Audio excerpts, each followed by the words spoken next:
Kasih karunia dan damai sejahtera dari Allah Bapa kita dan dari anaknya Tuhan Yesus Kristus menyertai kamu sekalian. Amin. Shalom sahabatku semua di dalam nama Tuhan Yesus. Firman Tuhan yang menyapa kita hari ini, hari Selasa tanggal 3 Maret 2026, tertulis dalam surat Filemon pasal 1 ayat 6. Mari sahabatku kita simak dan renungkan firman Tuhan yang menjadi kekuatan dan inspirasi untuk menjalani hari ini. Demikian. Dan aku berdoa agar persekutuanmu di dalam iman turut mengerjakan pengetahuan akan yang baik di antara kita untuk Kristus.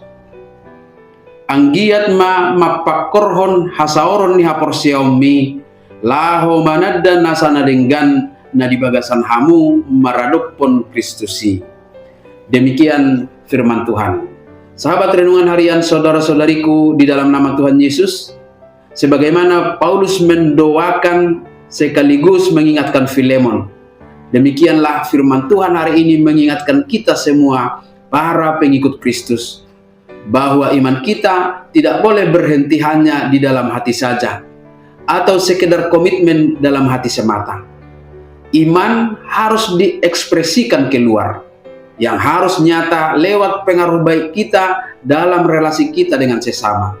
Itulah yang disebut dengan kata koinonia, yaitu persekutuan iman yang berdampak sosial, bukan sekedar kumpul-kumpul biasa. Ini berarti berbagi hidup, kemurahan hati, dan tindakan nyata. Nasihat firman Tuhan hari ini sungguh sangat relevan untuk mengingatkan kita tentang misi persekutuan kita.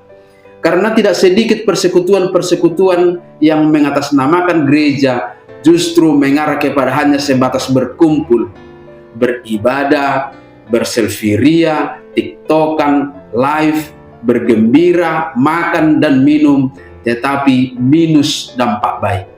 Tidak heran kalau dalam satu-satu persekutuan sangat mudah kita temukan orang-orang yang datang dengan ekspektasi iman, tetapi pulang dengan hati yang hampa. Ada yang merasa kesepian di tengah meriahnya nyanyian-nyanyian dalam persekutuan.